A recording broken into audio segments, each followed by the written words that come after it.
myself. But I promise you, I'm gonna find a way home. And picnic or not... Dear Jane, you're probably not gonna be seeing me around the 4th of July picnic after all. Sure wish I'd gotten around to writing before now, because I doubt there's mail service home from wherever it is I found myself. Some tropical island and God knows where. That's not me trying to keep secrets. I figure you must have heard by now that I never made it ashore in Normandy anyway. Nope, no ratsies here. But just about everyone and everything else is trying its damnedest to kill me.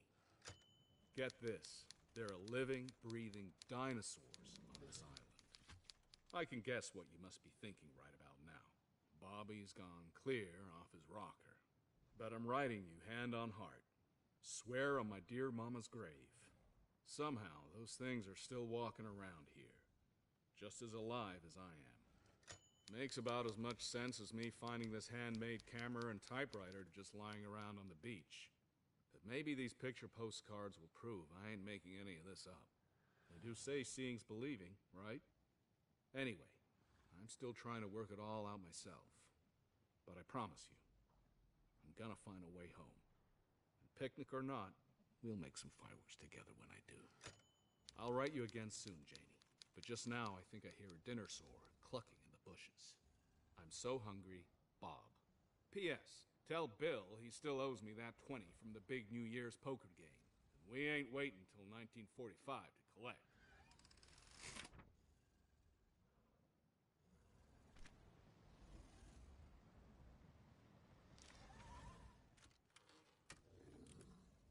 Now, Jane, before you get all wound up about me spending time with some castaway girl, let me just say, you got nothing to worry about on that score. It's more like when your folks used to make us take your know-it-all kid sister along with us everywhere. You know, a real pain in the ass. She just washed up on my beach, and boy, does it show. Doubt the girl would last half a day on this island if I wasn't here to babysit her. She's too damn soft. The very first time I saw her, she kept me from catching some squab for dinner. And suddenly I've got some brat lecturing me about how her precious new pet's the last of its kind.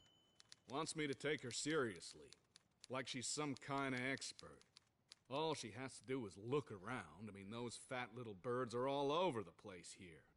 I haven't even told you the nuttiest part. How she claims to be from the future? At least she says the good guys won. Which means you stayed safe and sound stateside. Either way, I thought I better show the girl what we're dealing with here. Man-eating monsters, floating sky things, the whole 9 yards. But maybe I shouldn't have rushed her. She's been just staring at all of it. Long enough for me to take her picture and write you this note. But don't worry, I promise I won't let her slow me down too much. Nothing's keeping me from getting back to your home cooking. Save me some, baby. Bob.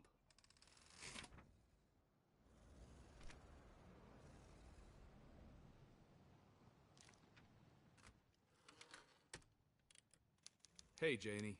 Not sure why I'm just getting around to writing home now. Ain't like I can mail you anything from underground. Maybe you heard. I never made it to France. Though I guess you wouldn't know that's where I was supposed to be headed. Before I woke up inside this monster spider nest. I tell you, my skin was crawling even before I found this homemade camera and typewriter hanging around on a cobweb. I don't want to think about what happened to the owner, but at least it saves you having to make out my chicken scratch handwriting. Seemed like I wandered around in the dark forever before I managed to throw together a torch and shed some light on my situation. Right away, I wished I hadn't. Just about everything creeping around down here is too damn big. If bugs as long as my arm ain't weird enough for you, I saw an honest-to-God saber-toothed tiger prowling around. I don't need to tell you I kept my distance from that mean old cat. Not sure how it didn't smell me. I must reek to high heaven by now. Gotta sign off now. Something's just blew out the cave wall, so daylight's shining through. Looks like there's a tropical jungle out there. I can even hear birds calling. Can't wait to roast up a few of those. Though I'm not looking forward to having to squeeze past an 8-legged carcass the size of a bus. Be glad you're not here too, Bob.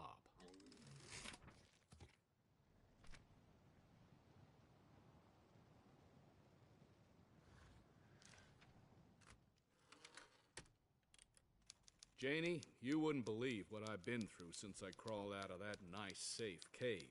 Feel pretty dumb for giving up a perfectly good hidey hole over a few bugs. I traded cool peace and quiet for a steaming forest full of freaks. I'm talking actual, real-life dinosaurs, stomping and flapping around as if they didn't all die out a zillion years ago.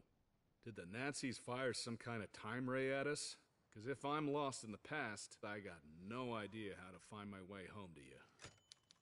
Climbing up that mountain didn't help me figure anything out either. Dinos from here to the sea, with no sign of civilization other than some shiny, floaty towers that don't look all that prehistorical. I don't want to think about those things too hard. At least I had this camera along so I could show you what I've been running from. Sure, I'm hungry. But I wasn't about to go anywhere near those giant nests, eggs or no. Still, something riled up those big bat birds enough to chase me back down the mountain and into the woods. Barely survived getting dive-bombed long enough to get bushwhacked by some goons in armor, riding on rats as big as horses.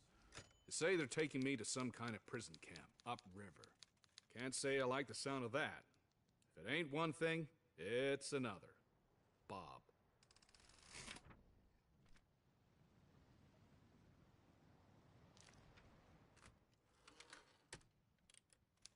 Janie, I'm free. I didn't think I'd ever be able to write you again after those rat riders put me to work in their mine. They confiscated my gear at the gate and tried to get me to wear a second-hand prison outfit. Those rags stunk like someone had just died in them. So I said thanks, but no thanks. I'd rather work in my all-together. I was sorry real quick I turned down any way to cover up after I got put to work in that hot sun. By the end of the first day, I had blisters on my blisters. And after sundown, it was like out of the frying pan and into the freezer. All the damn mist coming off the river clung to everything. And they locked us up deep in the dark and cold. And it wasn't like we got blankets or turn-down service there. No lullabies or pillows with mints on them. Believe it or not, this little girl was the one who started our jailbreak. She caught an armload of monster centipedes that we had crawling all over to help her break us out. Turns out, their spit can melt right through iron chains. Was planning to do more to help before I got knocked on my ass in a stampede of one of those big cart-pulling armadillo things. By the time I finally came to again, it was all over, and the place was deserted. Can't blame everyone for wanting to get out while the getting's good. Back into the woods, I guess. Bob.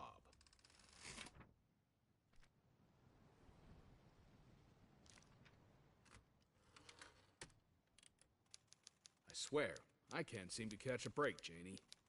Almost through in with some folks building Swiss Family Robinson-style houses up in the trees.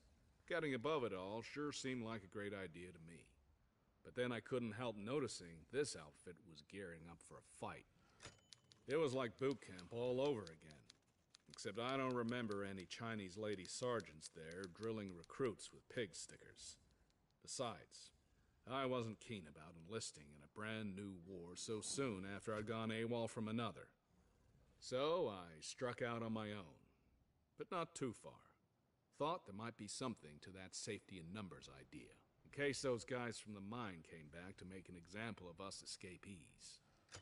I spent a few days building a nice tree fort all my own, off to one side of toothpick terraces. No sooner did I have my place set up just the way I liked it when the bad guys showed up. I knew we were in for it when I saw they had artillery mounted on dinosaurs. And sure enough, they started raining hell on us. All that work for nothing.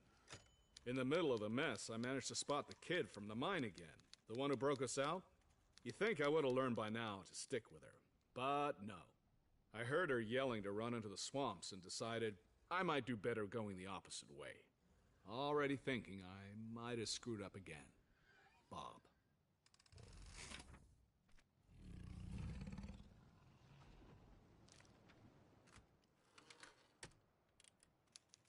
Dear Janie, I definitely made a big mistake running away from everyone else in the Treehouse Company.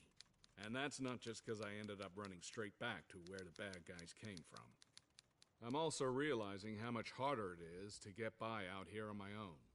I've been stuck behind enemy lines, trying to survive off whatever scraps I can scrounge outside that stone fortress of theirs. After a day or so of watching some of the local thieving rat lizards sneak in and out of the fort like it was nothing, I thought I'd rob them instead. Better to let the critters take all the risk, I figured. I was all set to spear one when a bomb went off inside the fortress. The blast wave knocked me right off my feet, and that whiskery little bastard ran off with his haul of carrots before I could even think of going after him. Didn't have much time for belly aching before I heard a roar like none other that sent a shiver right down my spine. Couldn't tell what the hell was going down in there, but I know a fight to the death when I hear one. I was all set to play soldier one last time and charge into battle, but something exploded inside the fort and collapsed my only way in. I just hope that any good guys in that scrap were okay. For now, I think I'm gonna take a long breather and stop getting involved in one snafu after another. Besides, I think I see that thieving rat lizard again, and it looks like it's carrying an axe. Something mighty familiar about that axe. Yours forever, Bob.